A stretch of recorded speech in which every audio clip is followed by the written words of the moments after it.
Hey, everybody. So this is our third lecture on the beginnings of U.S. government. We've already covered what politics means, what democracy means, what does government mean, and then we talked about different theories of the origins of government. Clearly, not all of them, but many of them. And we also talked about different ideas of what government should do. So today I thought I'd talk about how we can divide out governmental power. And so let me switch right over to that. I have a little PowerPoint that I have created. Got to get to share screen first. So share screen. There we go. So we'll start off with what we call a unitary system. Now, as you can see here, a unitary system of government is where the central government has ultimate authority, and any other government underneath that has only those powers given to it by the central government. And so the central government has all the power. Local governments can only do what the central government tells them to do. So you can find unitary systems in places like Japan, Denmark, Great Britain. They're in some places that are not very democratic, like China or Saudi Arabia. Now, the idea behind the unitary system is that one positive is that it's sensitive to national majorities in terms of opinion, but one of the disadvantages is that there's a lot of red tape, a lot of bureaucracy. And by the way, we say red tape because one of the possible origins of that is that when the British would pass a law, they would roll that law and wrap some red tape on it. More laws, more red tape. If we were to look at this in terms of a flow chart, you'd see the voters at the top, the central government, and then all power flowing from the central government to the regional governments. Now, we don't have that nationwide. We don't have a unitary system nationwide, but we do have it when you're talking about the relationship between a state and its local governments. So for example, in Texas, we have a central government in Austin, and it has all the powers. That central government tells the regional governments, counties, cities, school districts, for example, special districts, what they can and cannot do. In fact, there's a rule that involves local government in its relations with a state government, and it's called the Dillon Rule. And the Dillon Rule says that local government is created by the state, which is true. The state creates local government, it creates counties, it creates cities, it creates special districts like school districts. So the state can create local government, and it can also destroy local government. So if you had a poor performing school district, right, and there'd been a lot of mismanagement, the state can come in and say, you're no longer a school district, we're going to break all those school districts up, those schools into other school districts. This happened not too long ago, 10 years ago, maybe 15, with the Wilmer-Hutchinson School District at one point. So in a unitary system, you have an extreme concentration of power in the hands of the central government. This doesn't mean it's going to be a dictatorship. It just means that's where the power is concentrated. So concentrated power. Now the opposite of that, an opposite of a unitary system is a confederation. Now here it's just the reverse. Here it's a league of independent states. Now when I say independent states, an independent state can be a nation, right? That's what a nation is. It's an independent state. So in a confederation, you have a league of independent states in which the central government has only those powers given to it by the member states, right?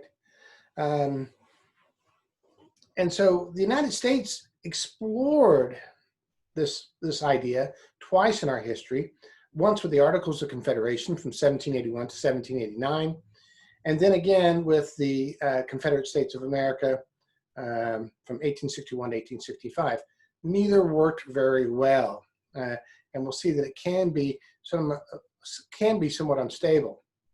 Now, there's no real examples of a confederation. I think the closest we can get to a confederation today would be maybe the United Nations, right? It's a league of independent states in which the central government, the UN, has only those powers given to it by the member states.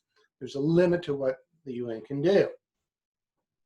So if we were to look at that as a flow chart, it would be just the reverse, right? It's an extreme dispersal of a power. Now, what's the advantage of a confederation? Well, the idea behind a confederation is it allows independent states, nations, to work together to solve common problems without giving up their autonomy, without giving up their self-rule.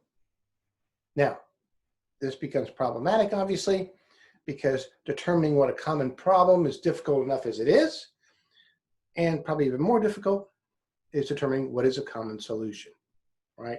So that becomes somewhat difficult. So we've had a unitary system, which is an extreme concentration of power in the central government, and then we've had a confederation, which is an extreme dispersal of power. And so you're probably saying, well, Brian, why must we always go to extremes? Why can't we have some sort of middle ground? And I'm saying, shut up. I'm getting to that right now. So hold your horses, for gosh sakes. That middle ground is something we call federalism. Now, federalism is a system of government in which power is divided, usually by a written constitution, between the national government and state governments. So you can find federal systems in the United States, obviously, Mexico, Canada, Germany, Australia, Brazil, India, and oddly enough, Switzerland, which is a very small nation. And it can be sometimes undemocratic, like Pakistan.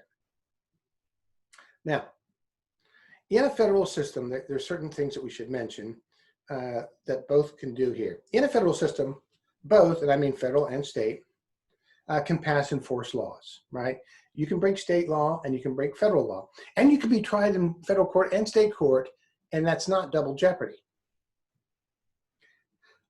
Both must consent to constitutional change, right? If we're going to change our constitution, it requires the national government to propose amendments, and it requires states to ratify amendments. And we'll come more into that when we start talking about the Constitution. Both, national and state, have their own spheres of authority. There are certain areas where the state has the final word, and there are certain areas where the national government has the final word. So, for example, states have the final word on intra-state commerce. That's I-N-T-R-A. That's commerce that only occurs within the state. The federal government has final say over interstate commerce, commerce between the states. All right. And for example, another example would be education. Education is a state domain. So you probably go, well, wait a minute, why does the federal government get to tell us what to do when it comes to education? Well, we'll come to this later, but if you take federal dollars, that comes with, of course, strings attached, and you have to follow them. Also, in a federal system, both are indestructible. In other words, the federal government can't come into Texas and say, oh my gosh, you're too big. We're going to divide you up into five states. They can't do that. No. Now, states can divide on their own if they wanted to. I mean, there's been a move on, gosh, almost 20 years, maybe longer in California. At one point, you had Northern California wanted, or at least some people in Northern California wanted to be separate from Southern California. Northern California had all the water, or a greater share of the water. Right now, there's, I believe there's some billionaire that's behind a move to split California up into 5 states. I don't know why you would do that, because you don't know how those different regions would vote.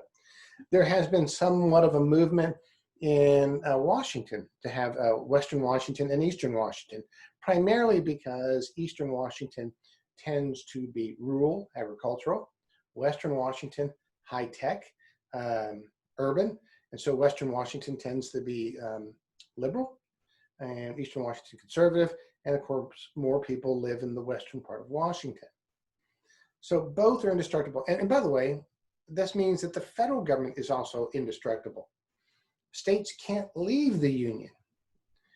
Don't fall for that myth that Texas can leave the Union, because it can't. They tried during the Civil War, and then they tried, and I believe the case was 1868, 1869, in the famous case of Texas versus White, where the Supreme Court ruled that the Constitution, I'm quoting here, looks forward to an indestructible union composed of indestructible states. So in other words, once you join, you're stuck here. Otherwise, you really wouldn't have much of a union if people could come and go as they please. There would be no uniting force. In fact, this was an issue brought up in the great Webster-Hayne debate in 1832, where Daniel Webster said, if you could just come and go, then you have a union based on a rope of sand. So you're stuck together. Now, this is what this would look like on a map. Right there you go. It's power divided, like I said, usually by a written constitution. So let's talk about the advantages of federalism. And there's several of them. One, it spreads out power. It's impossible for one person to get too much power. Donald Trump can't do whatever he wants to do, as he's finding out, like most presidents do. Barack Obama could not do whatever he wanted to do. George Bush couldn't do whatever he wanted to do. Clinton couldn't do whatever he wanted to do. Neither could Nixon, right? There's a limit, because power is spread out all over the place. And that protects democracy and helps prevent dictatorship. Now, something else it does is it helps spread out the national income. In other words, that allows the rich states to help the poor states. And there are poor states, Mississippi, Louisiana, right? Alabama. Often the poor states are former Confederate states, which is still an impact of the Civil War. But I always ask this of my students. I say, okay, look, you're a poor state and you want to become a rich state. You know, how do you do it? And it's not an easy thing to do, right? I said, okay, so let's take it this way. Let's say you're a big high-tech company and you're going to open a new factory someplace, and you're going to have, you're going to hire 50,000 workers, and you're going to invest several $1 billion into this project. Where do you go? Or if you're Mississippi, how do you get them to go there? They always say tax breaks. I go, look, everybody offers tax breaks. That's not going to be the deal maker usually. It's part of it, but it's not the thing that does it. So if you're a high-tech company, you obviously are looking for different things, right? You're looking to make sure that you have a highly educated workforce, great universities, which provide opportunities for research. You're looking for a good transportation system so you can move things around. You're looking for a higher quality of life, right? And so if you're a poor state, maybe your transportation system isn't that great. Maybe your universities aren't that great, right? And so getting from being a poor state to a wealthier one is difficult to do. And so federalism allows some of that money to be spent elsewhere. So for example, in Texas, for every dollar we put into the gas tax, we get about 95 cents back. That means that other 5 cents is going to somewhere else, right? To a poor state. I think the last time I checked, Alaska was the state that got the most per capita federal dollars.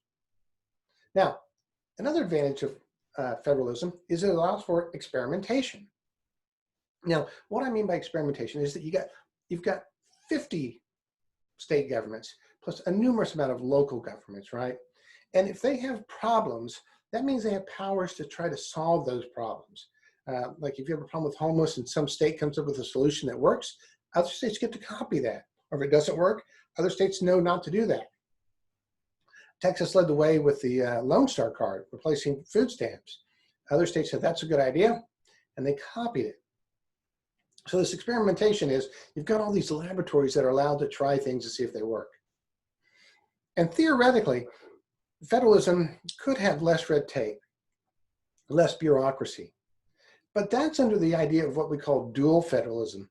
Dual federalism was the type of federalism that existed from about 1800, the beginning of this country, to about 1932, the beginning of the Great Depression. It's also sometimes called layer cake federalism. And layer cake federalism, if you've ever baked a cake, right, you got your 2/8-inch pans, set your oven on about 325, You cook for about 30 to 35 minutes. You pull out, let cool about 20 minutes. And then, see, because I bake, then you're going to take these two cakes and you're going to put them together. But you're going to put a layer of frosting between the two cakes, right? So that the two cakes never touch. And so this idea of dual federalism, or sometimes known as layer cake federalism, is that you have one cake, which is the federal government, you have another cake, which is the state government, and in between the two cakes is the Constitution, and they both have distinct powers. They both do only certain things, and so they don't intertwine. And this was true throughout most of American history, that for the average person, you had very little contact with the federal government. Your contact might be that you might work for the federal government, and that wasn't a lot of people, or you got your mail, and that's about it. States did everything else, and so you didn't have to deal with as many governments, therefore less red tape. So that brings us to cooperative federalism. Oops, let me pop right here. Oops, come right here. Oh, I don't want that. Oh, sorry. Let's talk about, I was a little confused for a second. Let's talk about the disadvantages of federalism, right? Because it can't all be great. Number one, it's confusing. Often when you think about the governments that can tax you or regulate you in some way, people say, well, the national government can. Okay. The state government can. Yep, that's right. The city can, right? They tax and regulate you. Your school district can. Okay, so now we're already up to 4 governments, but we also have the county government, right? They tax you. And then you'll have special districts that tax you. So that would be like TCC, Tarrant County College, a special district that taxes you. There's the hospital district. They have a tax on you. Many cities will have what we call special districts, like Canada has a TERS. We have a MMD, a municipal management district. There's also a water district. Some places have soil erosion districts, fire protection districts. There are water districts. The Dallas-Fort Worth Airport is a special district that has the power to tax you. There's also mosquito control districts. There is a whole lot of districts out there. And so you're talking about, when I ask students, name me these elected officials, they can name the president. They may be able to name the senators sometimes. But then when you get to the state level and you're going, okay, I know who the governor is, but do you know who the comptroller is? The land commissioner? Do you know who your state rep is? Do you know who your state senator is? Do you know who are the members of the Texas Railroad Commission? Right, those are all elected officials. Do you know all your city council? Do you know the members of your school board? Do you know any members of the TCC board? Do you know any members of the hospital district, the county? It gets confusing. I spent probably 5,000 hours of my life studying government, which tells you I'm a very boring person and I lead a dull life, and I'm still confused. Now, another disadvantage of this is an unfair tax burden on the rich states. So instead of saying, well, we're helping the poor states, rich states like Texas, like California, say, why is our money going somewhere else? Don't we have problems, right? Doesn't Texas need more money for roads, right? Don't we need more money for infrastructure? Why are we having to sending it to Mississippi, for example? So you could argue that's an unfair tax burden on the rich states. I think that's fair. Then the other thing is that experimentation doesn't work. That's what critics would say. Critics would say, look, you can talk about this experimentation, but states, for the most part, don't want to experiment. They'd rather just say, why doesn't the federal government do something? And so states don't want to experiment because that's often costs money, and that comes in the form of taxes. And these taxes are unpopular, and so there's a political risk to even trying to do anything that may be radical or different. Now, I would argue that I think a lot of the more unique things that are going on in government in terms of experimentation are really happening at the city level, if you've gone around to some of the cities. All right, so another disadvantage is lots of red tape. I know I just told you a few minutes ago that it's very little red tape. Well, we don't use dual federalism anymore. We use something called cooperative federalism. This came out of the New Deal. And the idea was that the state and federal governments should cooperate on a lot of different projects. And this is sometimes referred to as marble cake federalism. Because if you think of marble cake, and I always think of a marble cake as a bundt cake, two cakes are swirled together and you don't know where one ends and one begins, right? So I remember once we had a bridge that we were going to build over on Bowman Springs, and one side of the bridge was in Arlington, the other side of the bridge was in Kennedale. The bridge itself was in the county. And so to build that new bridge, we had to meet county requirements. We had to match up with Arlington requirements. We had to fulfill state requirements because the state was giving some money and they had some requirements. And we had to have some federal requirements because the federal government was also putting money into it. And so there's all these different levels that we had, and I think it took us about 15 years to build that bridge. So we have cooperative federalism, and cooperative federalism usually works through what we call the grant and aid programs. This is where the government gives grants of money to the states. Now, there are two types of grants. States prefer block grants. Block grants, the idea of block grants is that you give the state a grant and it's very broad. So you can say, here's a grant of $1 billion for education. Well, that could be just about anything, right? During the COVID crisis, right? My city got $450,000 for COVID as part of the CARES Act. Well, we could use that money, anything that we could justify related to COVID, paying officers overtime salary, putting in plexiglass to protect people, almost anything we could relate to COVID, we would, and we could use it. So there's a lot of flexibility there. Now, like I said, states prefer block grants because that gives them flexibility. But the federal government prefers what we call categorical grants, in which the grant money has to be spent a specific way. Instead of a grant for education, it might be a grant for after-school lunches, or it might be a grant for iPads for students, right? It's going to be much more specific that way. Now, when George Bush was the governor of Texas, he said the federal government should just give us block grants. Then when he became president, he said, no, we're going to do categorical grants. Now, that doesn't make him a hypocrite. That makes it where he's seeing it from a different point of view, right? One, as a governor, behaving as a governor should, and the other one, behaving as a president should by looking at that different point of view. Now, the grant and aid program has some advantages. But first off, let's talk about how it works. Usually, when the federal government creates a grant program, it invites the states to join. They don't have to join. Once they do join, there's usually matching money involved, and it can vary depending on your ability of your state to pay. It might be a one-to-one match. So every $1 you put in, the federal government gives you $1. But if you're a poor state, it might be for every quarter you put in, the federal government gives you $1.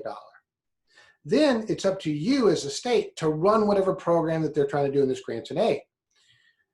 And then the federal government sets the standards and audits you to make sure that you're meeting those standards, right? And so this is allowing the federal government to get its fingers into state business. Now, one of the advantages is, obviously, it encourages states to get involved in some problems in their state that they may have ignored because they just think, well, we don't have the money. So some in the neglected fields, the state might go, this is a chance to go tackle that problem. It also improves standards of accountability because the federal government comes in and audits them, right? So these are some pluses. Now, some minuses to the grants and aid program is sometimes states will get involved in a grant program at the expense of other more pressing state needs. Why? Because there's money here, there's not money for these other pressing state needs. And so even though those might be more important to do right now, they're getting money to do this program, right? And the other disadvantage is that it's also grown up in a haphazard manner. I mean, they just make these grants and aid programs, and sometimes they overlap.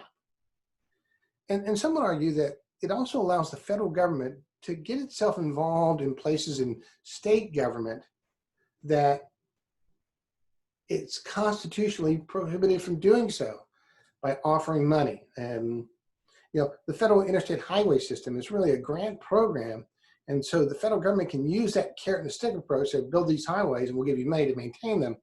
But you've got to have seatbelt laws. We're going to set your speed limit. You've got to raise your drinking age, right?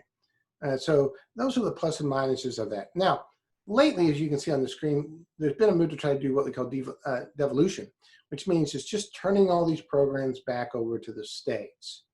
That does have its pluses and minuses as well. States are closer to the problem, but historically, there has been more problems and mismanagement at the state level than the federal level, simply because there are more states.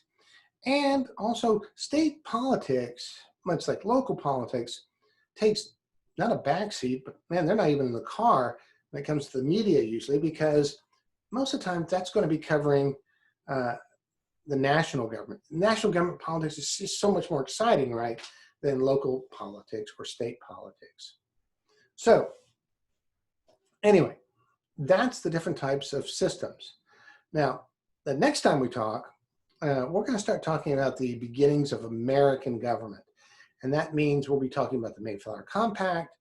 We will talk about the Articles of Confederation, and then we'll get into the Constitutional Convention.